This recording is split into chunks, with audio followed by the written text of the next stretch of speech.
Oke guys, ya mungkin kita akan sedikit wawancara eksklusif bersama pemuda yang ada di dusun ujung ini ya. Apa kendala sebenarnya yang ada sehingga lahan-lahan di sini belum dibebaskan guys? Kita cek aja ya. Eksklusif hari ini kita akan bertanya sama masyarakat gimana pendapat mereka tentang sirkuit GP Mandalika ini. Oke, kita langsung saja menuju ke masyarakat yang ada di sini. Oke Bapak, saya bertanya sedikit dengan Bapak siapa dulu? Dengan Bapak Lalu Suryadi, Suryadi, Ketua Forum Pemuda Bangkit Putra Pujut. Oke. Jadi saya mau bertanya nih Pak sedikit ya. Ya, boleh. Bagaimana pendapat Bapak tentang proyek sirkuit GP Mandalika ini?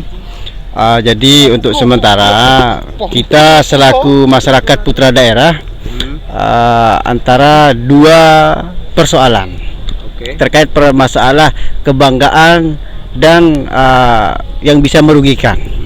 Jadi kami selaku putra daerah sangat merasa dibelakangin persoalan masalah pekerjaan pengadaannya ini, supaya kami hanya tidak mendapatkan debu dan bisingnya saja.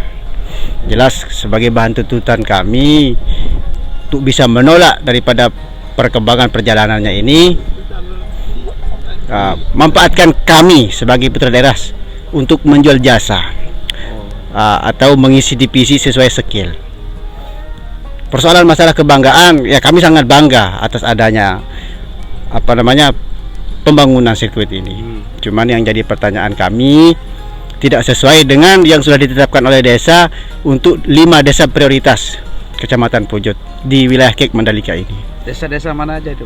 Termasuk Sengkol, Desa Rembitan, Sukedane, Prabu, dan Desa Kute. Cuman yang saya lihat sampai saat ini, saya lihat terlalu banyak orang-orang di luar 5 desa prioritas sebagai pelaku utama untuk menjual jasanya, begitu.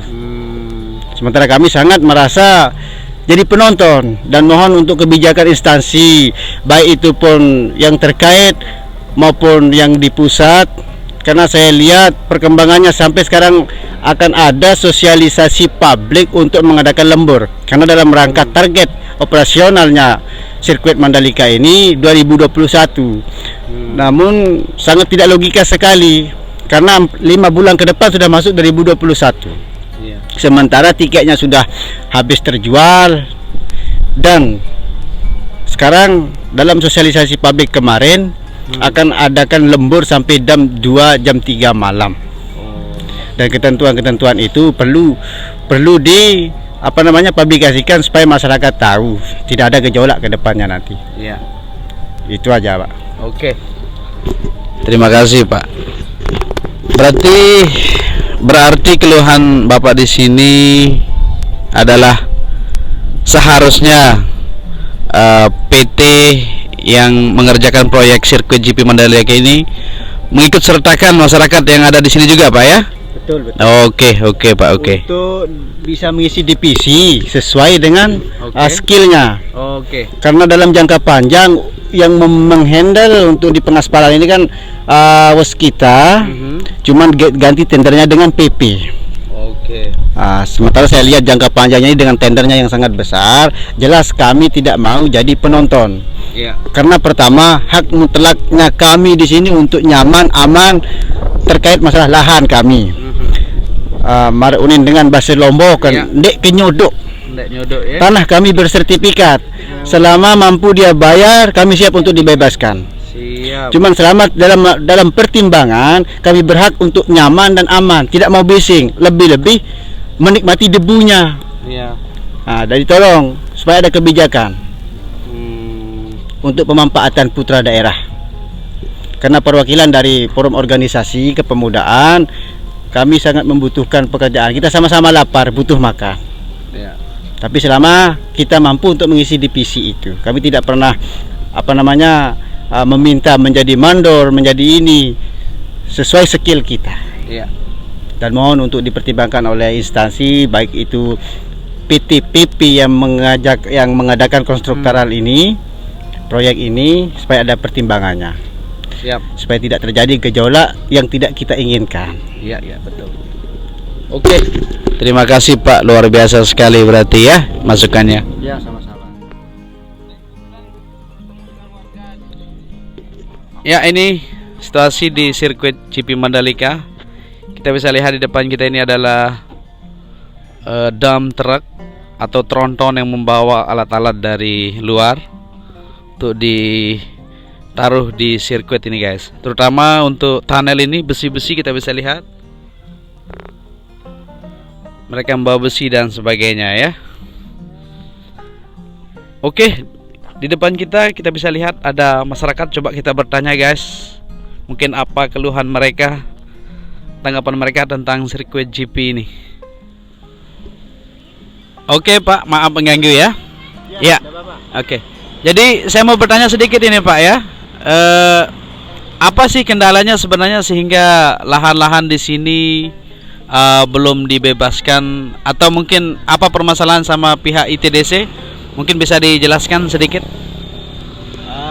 Jadi begini, setelah kemarin di Bazar Mandalika kita adakan sosialisasi publik bersama Pak Sekda terkait masalah pembebasan lahan ini. Cuman sampai saat ini yang sesuai yang sudah dijanjikan masyarakat oleh pihak ITDC untuk appraisalnya sampai saat ini belum turun karena ketentuan harga. Jadi ITDC menawarkan untuk masyarakat tukar guling atau dibayar pakai uang. Kami sangat apresiasi pertanyaan itu, penawaran itu. Cuman yang perlu kami tahu selaku masyarakat yang murni dan berhak mempunyai tanah yang masih belum dibebaskan dan bersertifikat, kami harus tahu bandingnya. Kalau misalnya tukar guling, supaya kami tahu bandingnya 1 banding berapa. Ya. Karena sangat tidak logika sekali kalau berlian ditukar dengan perak, kan begitu. Betul. Tanah kami adalah kelasnya sudah di atas emas. Ya. Kalau 1 banding 3 atau 1 banding 2 boleh. Kami sangat apresiasi dan kami sangat rugi sekali untuk meninggalkan desa Kuta. Kalau diuangkan secara keuangan, dibayar pakai uang, harga mati kami sudah sepakat dengan 300 juta per area. Cuman dari pihak ITDC sampai saat ini masih belum ada titik kejelasannya. Dan itu masih dalam yang kami pertanyakan, kenapa sampai saat ini, sementara bombardir proyek dan pembangunannya luar biasa perjalanannya. Cuman secara logika sangat tidak masuk akal kalau KIK Mandalika mau bangun sirkuit sebelum pembebasan lahan masyarakat tidak akan pernah tercapai. Karena di kawasan kami, di tanah kami yang belum dibebaskan, termasuk podium secara ukuran globalnya, termasuk podium trik lurusnya. Jadi kami sangat berharap kebijakan instansi maupun keadilan direksi untuk pembebasan ini jangan terlalu cari keuntungan yang besar, karena informasi dari pusat sudah dianggarkan ini sekian nominalnya untuk pembebasan lahan, tapi saat ini kan masih terlalu banyak yang bermain. Mohon kalau memang Indonesia ingin maju dan Indonesia tidak ingin malu persoalan masalah sirkuit internasional ini, mari tegakkan sebuah keadilan, kebenaran, dan masyarakat berhak untuk mendapatkan itu. Itu aja. Terima kasih. Terima kasih Pak. Terima kasih. Oke Pak. Jadi ini pertanyaan terakhir dari kami. Apa saja harapan terakhir Bapak untuk kedepannya? Mungkin bisa dijelaskan sedikit mungkin supaya kami bisa jadi masukan ini. Terima kasih Pak John. Jadi kami selaku pemuda dengan besar berharap kepada pejabat desa baik maupun daerah untuk lebih bijak mengambil sikap dalam pemanfaatan putra daerah atau putra pribumi sebagai penjual jasa tenaga kerja, sebagai pekerja. Dan kami sangat besar berharap untuk itu, demi pembangunan proyek sirkuit King Mandalika. Sesuai dengan skill dan divisi kita. Pertama, yang bisa menjadi sopir, paling tidak jadi sopir. Yang bisa memungut sampah, kami siap untuk jadi pungut sampah. Cuman kami sangat berharap kepada instansi terkait untuk bijak mengambil sikap dan pertimbangannya supaya pemanfaatan utama untuk putra daerah ini sebagai penjual jasa atau pekerja. Coba yang lain mungkin ada anunya. Coba pelunggung ke kanda yang dari. Mohon maaf Adinda, saudara yang mulia, saya tidak bisa seperti ini. Oh siap. Apa saya masyarakat biasa yang tidak punya yang tidak punya skill lah. Siap. Saya masyarakat biasa yang tidak punya skill bagi pemerintah yang ada di Lombok Tengah ini. Oh ya. Ya, saya masyarakat biasa yang tidak punya skill bagi pemerintah yang pintar-pintar ini. Betul. Kita dianggap ya begitulah itu. Cuman kita besar berharap untuk ditempatkan sebagai pelaku utama untuk menjual jasa. Kita sangat berharap, saudaraku. Tetapi ya ini contohnya seperti ini. Sementara kita ini pengangguran. Baru tahap pertama. Betul. Proyek ITDC mengerjakan sirkuit di Lombok Tengah, Lombok Selatan ya, bagian selatan. Iya. Sekarang ada dasarnya, bagi pondasinya saja ini kita masih jadi penonton, saudaraku. Apalagi kedepannya nanti kalau sudah jadi perhotelan ya, terjadi gedung-gedung tinggi. Karena kita sangat berhak untuk mendapatkan hal-hal itu. Sebagai. Tidak perlu kita kasih tahu pemerintah itu. Iya. Karena beliau sudah jadi pemerintah karena pintar kan. Justru beliau itu memikirkan kita. Tidak perlu kita memikirkan beliau. Kalau memang beliau tidak mampu, mari bertanya.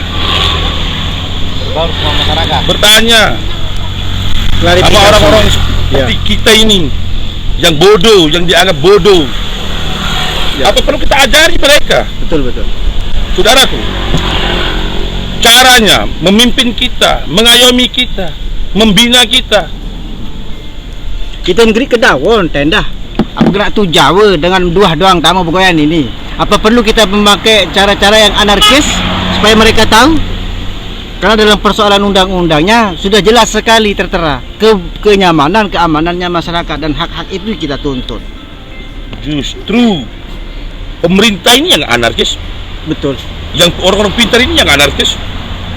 Kita ini orang bodoh-bodoh tidak anarkis. Lahan kita diambil ini seluas ini, saudara.